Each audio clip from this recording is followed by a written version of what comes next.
Sixth മോഡ്യൂളിൻ്റെ second section Lyapunov's stability criteria എന്ന് പറഞ്ഞിട്ടുള്ള ഒരു ക്രൈറ്റീരിയ അല്ലെങ്കിൽ ലിയാപ്നോസ് സ്റ്റെബിലിറ്റി അനാലിസിസ് നമുക്ക് ചെയ്യാനുണ്ട്. അപ്പോൾ അത് മെയിനായിട്ട് നോൺ ലീനിയർ സിസ്റ്റം അനാലിസിസിനാണ് ഉപയോഗിക്കുന്നത്.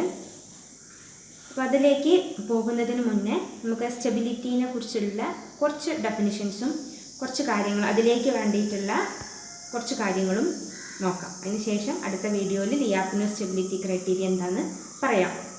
ഓക്കെ, അപ്പോൾ ഈ ഡെഫിനിഷൻസ് ജസ്റ്റ് നിങ്ങളൊന്ന് വായിച്ചു നോക്കുക. A linear system stable, linear system stable ആവാൻ സ്റ്റെബിലിറ്റി തന്നെ മൂന്നായിട്ട് പറയുന്നത്. Linear system may be stable, linear system may be asymptotically stable, or it may be bibostable, that is bounded input bounded output stability. അങ്ങനെ മൂന്ന് type സ്റ്റെബിലിറ്റിയിലെ ഡെഫിനിഷനാണ് പറയുന്നത്. A system is stable if its impulse response decays down to zero as time approaches infinity. അപ്പോൾ time ഇൻഫിനിറ്റിയിലേക്ക് പോകുന്നതിനനുസരിച്ചിട്ട് impulse response സീറോയിലേക്ക് decay ചെയ്യുകയാണെങ്കിൽ നമുക്കതിനെ system stable ആണെന്ന് പറയാം. Is asymptotically stable if all eigenvalues lies on the left half of S-plane. എല്ലാ eigen വാല്യൂസും left half of S-planeലാണ് ചെയ്യുന്നതെങ്കിൽ that system is asymptotically stable. A system is bibostable if all the poles of the system lies on the left half of S-plane. Okay, അപ്പോൾ ഈ മൂന്ന് stability എന്താണെന്ന് clear ആയിട്ട് നോക്കാം. പിന്നെ ഒരു കാര്യം, പോൾസ് ഓഫ് ഒരു ട്രാൻസ്ഫർ ഫംഗ്ഷൻ്റെ പോൾ എന്ന് പറയുന്നത് സബ്സെറ്റ് ഓഫ് ഐഗൻ വാല്യൂസ് ആണ്. Therefore, a system is asymptotically stable means it is also bibostable. Okay, bibostable ആയാൽ asymptotically stable ആവണമെന്നില്ല, ബട്ട് asymptotically stable ആയിട്ടുള്ളതെല്ലാം bibostable ആയിരിക്കും. ഇത് ശരിക്കും ശ്രദ്ധിക്കുക. ഓക്കെ, അപ്പോൾ നമുക്ക് ഈ സിസ്റ്റത്തിൽ സ്റ്റെബിലിറ്റി നോക്കാൻ ഒരു സ്റ്റേറ്റ് ഇക്വേഷൻ, സ്റ്റേറ്റ് മോഡൽ തന്നിട്ടുണ്ടെങ്കിൽ, അതായത് state model, state equation and output equation തന്നിട്ടുണ്ടെങ്കിൽ അതിൻ്റെ ഐഗൺ വാല്യൂസോ പോൾസോ ഒക്കെ കണ്ടുപിടിച്ചിട്ട് നമുക്ക് അതിൻ്റെ സ്റ്റെബിലിറ്റി ഡിറ്റർമൈൻ ചെയ്യാം എന്ന് നമുക്ക് നേരത്തെ ഡെഫിനിഷനിൽ നിന്ന് ക്ലിയർ ആണ്. അപ്പോൾ ഒരു സ്റ്റേറ്റ് ഇക്വേഷൻ നോക്കുക. X dot equal to A X plus B U, Y is equal to C X plus D U ആണ്. ഇഫ് ഓട്ടോണമസ് സിസ്റ്റം ആണെങ്കിൽ Y is equal to C X. അങ്ങനെയാണെങ്കിൽ then the eigen values are obtained by solving the equation determinant lambda I minus a equal to 0.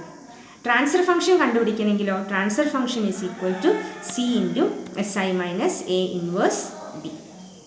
ഇവിടെ തന്നെ ശ്രദ്ധിക്കാം, ഇതിൽ eigen values, ഇത് solve ചെയ്യുമ്പോൾ കിട്ടുന്നതാണ് ഐഗൺ വാല്യൂസ്, ഇത് ചെയ്യുമ്പോൾ കിട്ടുന്നതാണ് ട്രാൻസ്ഫർ ഫംഗ്ഷൻ. ഈ ട്രാൻസ്ഫർ ഫംഗ്ഷൻ്റെ ഡിനോമിനേറ്റർ നോക്കിയിട്ട് ആ ഡിനോമിനേറ്ററിൻ്റെ റൂട്ട്സ് ആണ് നമ്മൾ പോൾസ് എന്ന് പറയുന്നത്. അപ്പോൾ ഇവിടെ ക്യാൻസലേഷൻ വന്നിട്ടുണ്ടെങ്കിൽ നമുക്കതെല്ലാം ഐഗൺ വാല്യൂസ് മൊത്തമായിട്ടുണ്ടായിരിക്കും, പക്ഷേ ഈ എല്ലാ ഐഗൺ വാല്യൂസും ഇതിൽ വരണം എന്ന് ഇല്ല. അതുകൊണ്ടാണ് നമ്മൾ നേരത്തെ പറഞ്ഞത് poles of transfer function is A subset of eigen values എന്ന് പറഞ്ഞിട്ടുള്ളത്.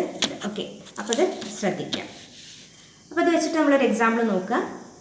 The system matrix of a linear time invariant system is A is equal to 0, 1, minus 6, minus 5. Check whether the system is stable. ഈ system stable ആണോ എന്ന് നോക്കണം. Okay, stable ആണോ നോക്കാൻ വേണ്ടിയിട്ട് നമ്മൾ ആദ്യം എന്ത് ചെയ്യണം? ഐഗൻ വാല്യൂസ് കണ്ടുപിടിക്കണം. ഐഗൻ വാല്യൂസ് എങ്ങനെയാണ് കിട്ടുക? Determinant lambda I minus a equal to 0. ഇത് സോൾവ് ചെയ്യുക. ഇത് സോൾവ് ചെയ്തപ്പോൾ ലാംഡ ഈക്വൽ ടു -2 എന്ന് കിട്ടി, ലാംഡ ഈക്വൽ ടു -3 എന്ന് കിട്ടി. രണ്ട് ഐഗൺ വാല്യൂസാണ് കിട്ടിയത്. രണ്ടും എവിടെ കിടക്കുന്നത്? Lies on the negative real axis. അതുകൊണ്ട് സിസ്റ്റം എന്താണ്? അസിംപ്റ്റോട്ടിക്കലി സ്റ്റേബിൾ ആണ്. ഓക്കെ, സിമിലർ എക്സാമ്പിൾസ് നോക്കി. വേറൊരു സിസ്റ്റം ഇവിടെ അത് ലാംഡ 2, ലാംഡ -3 എന്ന് കിട്ടിയിട്ടുണ്ട്. 1 eigenvalue is real and positive, അതുകൊണ്ട് സിസ്റ്റം ഈസ് അൺസ്റ്റേബിൾ. ഇവിടെ ഏതാ അടുത്തൊരു സിസ്റ്റം? ഈ സിസ്റ്റത്തിൽ നോക്കിയേ, lambda 1 equal to -2, lambda 2 -1 plus J, lambda 3 -1 minus J, എല്ലാം നെഗറ്റീവ് സൈഡിലാണ്, അതായത് LHS സൈഡിലാണ്. LHS side of the S-plane ആണ്. അതുകൊണ്ട് എന്താണ്? The system is asymptotically stable. അപ്പോൾ ഇതുപോലെയുള്ള എക്സാമ്പിൾസ് വെച്ചിട്ട് സിസ്റ്റം തന്നിട്ടുണ്ടെങ്കിൽ ഇതുപോലെ നമ്മൾ ഐഗൺ വാല്യൂസ് കണ്ടിട്ട് സ്റ്റെബിലിറ്റി പറയാൻ വേണ്ടിയിട്ട് പഠിക്കാം. ഓക്കെ, ഇനി അടുത്ത ഒരു കേസ് എന്ന് പറയുന്നത് ലിയാപ്നോസ് സ്റ്റെബിലിറ്റിക്ക് ആവശ്യമായിട്ടുള്ളൊരു കാര്യമാണ് സൈൻ ഡെഫിനിറ്റ്നെസ്. സൈൻ ഡെഫിനിറ്റ്നെസ് എന്താണെന്ന് ഡീറ്റെയിൽഡ് ആയിട്ട് പറയാം. ജസ്റ്റ് ഈ ഡെഫിനിഷൻസ് ഒന്ന് നോക്കുക. ഏതൊരു ഫംഗ്ഷൻ ആണെങ്കിലും ആ ഫംഗ്ഷന് നമുക്ക് 4 ആയിട്ട് ഡിവൈഡ് ചെയ്യാം, 4 അല്ല 5 ആയിട്ട് ഡിവൈഡ് ചെയ്യാം. One is called positive definiteness, then positive semi definiteness, then negative definiteness, then negative semi-definiteness and sign indefiniteness. Okay, അപ്പോൾ ഇതിലൊന്ന് മാത്രം ജസ്റ്റ് ഒന്ന് വായിക്കാം. A positive definiteness, a scalar function f of X equal to a function of x1, x2, x3 up to xn is positive definite if f of x is continuous and s is positive at all points in the state space except at the origin where the function is 0. Okay, ഇതാണ് positive ഡെഫിനിറ്റ്നെസ്സിൻ്റെ definition. ഈ definition ഞാനൊരു example വെച്ചിട്ട് എനിക്ക് explain ചെയ്യാം. Just നോക്കാം. Positive ഡെഫിനിറ്റ്സ് പറഞ്ഞല്ലോ, ഒരു ഫംഗ്ഷനാണ് ഇത്. പോസിറ്റീവ് ഡെഫിനിറ്റ് ആയിട്ടുള്ള ഒരു ഫംഗ്ഷനാണ് ഞാൻ ഇവിടെ എഴുതി. ഇവിടെ F of X equal to x1² plus x2². ഇവിടെ നോക്കിയേ, x1ന് നിങ്ങൾ ഏത് വാല്യൂ കൊടുത്തു നോക്കിയേ. x1ന് ഏത് വാല്യൂ കൊടുത്തു കഴിഞ്ഞാലും x2ന് ഏത് വാല്യൂ കൊടുത്തു കഴിഞ്ഞാലും this function is positive. Okay, x1 and x2 coordinates ആണ്. ഒരു എസ് പ്ലെയിൻ നിങ്ങൾ വരയ്ക്കുകയാണെങ്കിൽ x1, x2 കോർഡിനേറ്റ്സ് എടുത്തിട്ട് ഏത് പോയിന്റ് എടുത്തു കഴിഞ്ഞാലും ഫംഗ്ഷൻ എന്താണ്? പോസിറ്റീവാണ്. പക്ഷേ x1 ആൻഡ് x2 രണ്ടും 0 ആവുന്ന point, that is origin. Origin ഇതിൻ്റെ വാല്യൂ എന്താണ്? 0.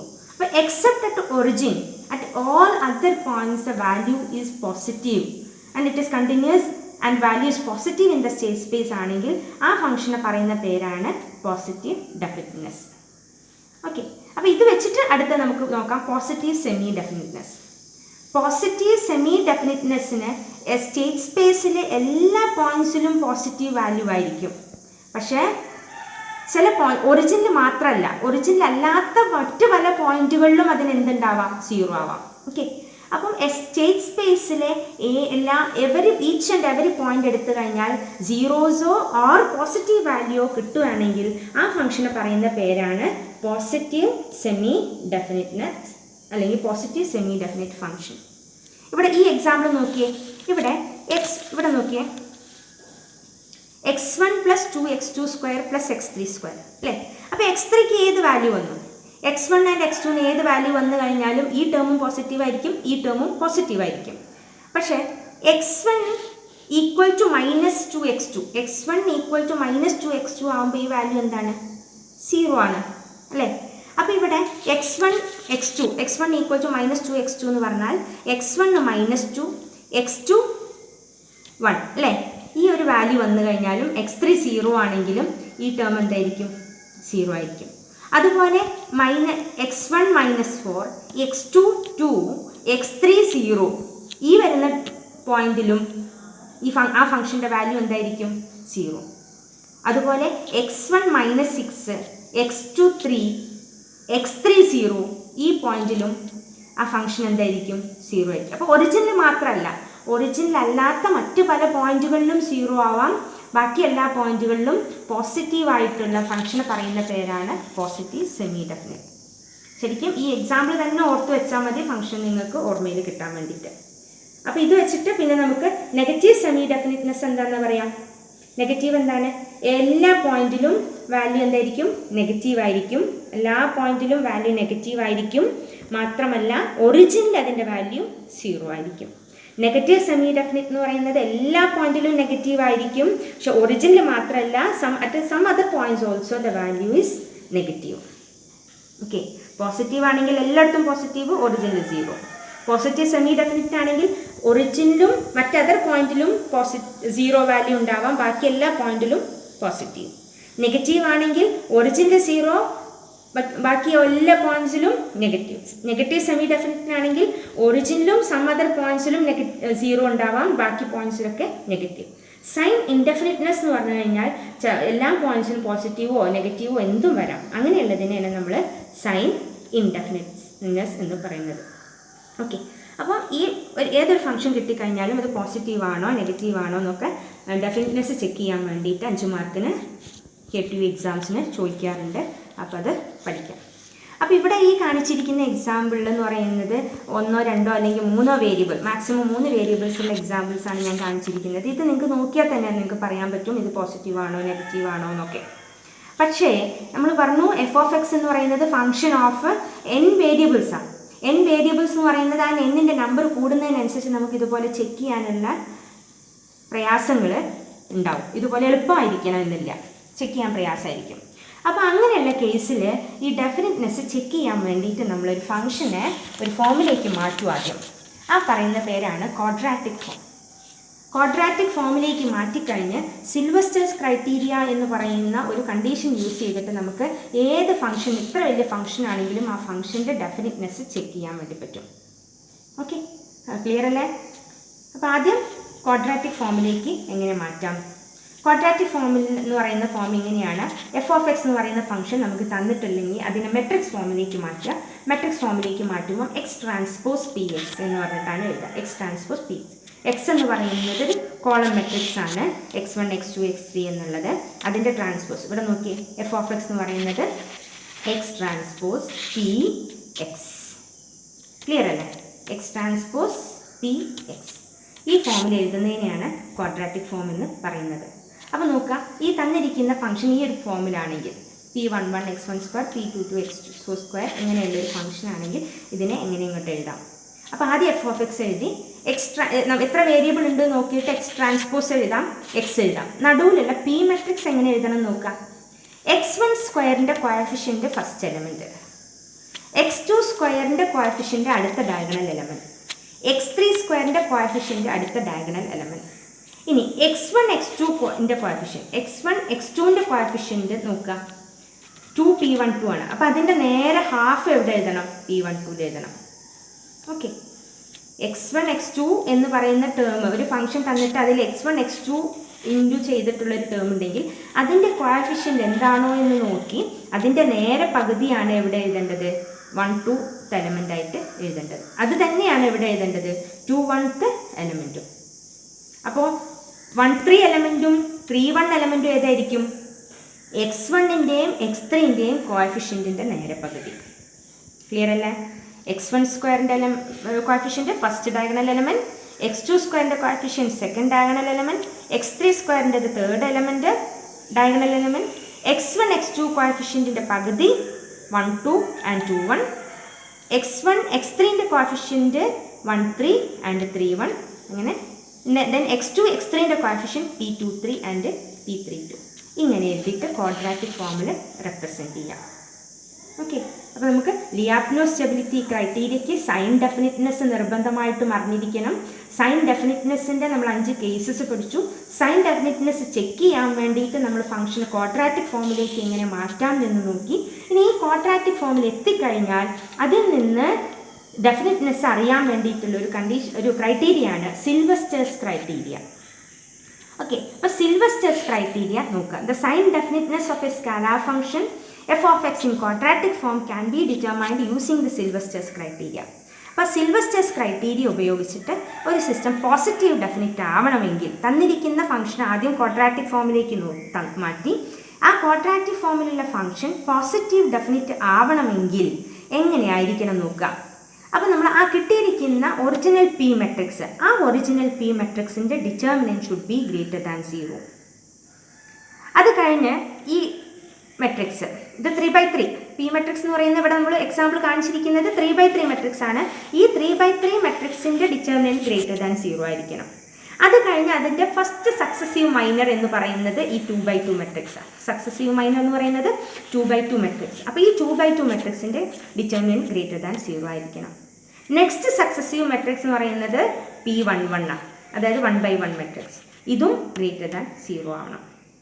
ഓക്കെ, അപ്പോൾ നമ്മൾ ക്വാഡ്രാറ്റിക് ഫോം കിട്ടിക്കഴിഞ്ഞാൽ, പി മെട്രിക്സ് കിട്ടിക്കഴിഞ്ഞാൽ യൂസിങ് സിൽവസ്റ്റേഴ്സ് ക്രൈറ്റീരിയ ആദ്യം പോസിറ്റീവ് ഡെഫിനിറ്റ് ആണോ എന്ന് നോക്കണം. പോസിറ്റീവ് ഡെഫിനിറ്റ് ആവാനുള്ള condition all the successive minors of this P matrix should be greater than 0. That is determinant of 3/3 matrix, determinant P greater than 0, determinant P11, P12, P12, P22 greater than 0, then P11 greater than 0. ഇതാണ് ഇത് original മെട്രിക്സിൻ്റെ determinant, ഇത് രണ്ടും അതിൻ്റെ successive minor. ഇതെല്ലാം greater than 0 ആണെങ്കിൽ the function is a positive definite. ഇനി അടുത്തത് positive semi ഡെഫിനിറ്റാണ്.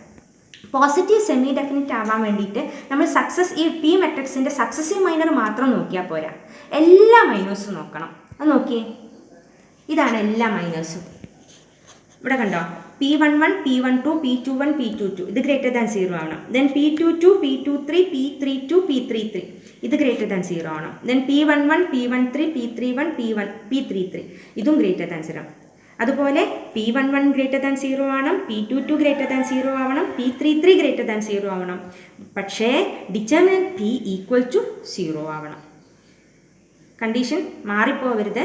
പോസിറ്റീവ് ഡെഫിനിറ്റ് ആവാൻ വേണ്ടിയിട്ട് original P matrix and successive minors are greater than 0. Positive semi definite ആണോ എന്ന് നോക്കാൻ വേണ്ടിയിട്ട് സക്സസീവ് മൈനേഴ്സ് മാത്രം നോക്കിയാൽ പോരാ, എല്ലാ മൈനേഴ്സും ഗ്രേറ്റർ ദാൻ 0 ആവണം. പക്ഷേ original P matrix should be equal to 0 ആവണം. ഇനി നെഗറ്റീവ് എന്ന് നോക്കിയേ. നെഗറ്റീവിന് കണ്ടീഷൻ ഇതാണ്: P11 less than 0, this matrix greater than 0, this matrix less than 0. അതായത് ഓഡ് മെട്രിക്സ്, ഓഡ് ഓർഡറുള്ള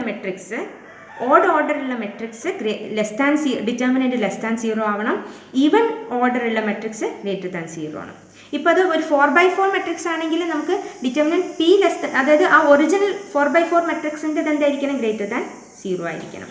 ഓക്കെ, ഇതാണ് നെഗറ്റീവ്. അതുപോലെ നെഗറ്റീവ് സെമി ഡെഫിനിറ്റ് ആവാനുള്ള കണ്ടീഷൻസ് ആണ് ഇവിടെ തന്നിരിക്കുന്നത്. ഓക്കെ, ഇതൊന്നും അല്ലെങ്കിൽ അത് ഇൻഡെഫിനിറ്റ് ആണെന്ന് പറയാം. ഓക്കെ, അപ്പോൾ ഇത്രയാണ് സിൽവസ്റ്റേഴ്സ് ക്രൈറ്റീരിയ. അപ്പോൾ നമുക്ക് ഡെഫിനിറ്റ്നെസ് നോക്കാൻ വേണ്ടിയിട്ട് ക്വസ്റ്റ്യൻസ് പലപ്പോഴും വരാറുണ്ട്. തന്നിരിക്കുന്നതിന് വളരെ വലിയതാണ്. ഡയറക്റ്റായിട്ട് നിങ്ങൾക്ക് നോക്കി എഴുതാൻ പറ്റുമെങ്കിൽ നിങ്ങൾക്ക് അത് എക്സാമ്പിൾസ് വെച്ച് എഴുതിയിട്ട് നിങ്ങൾക്കത് ഡെഫിനിറ്റ്നെസ് എഴുതാം.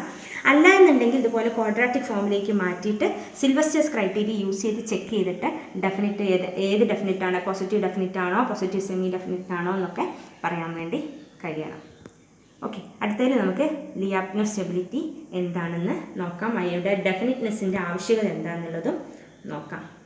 ഓക്കെ.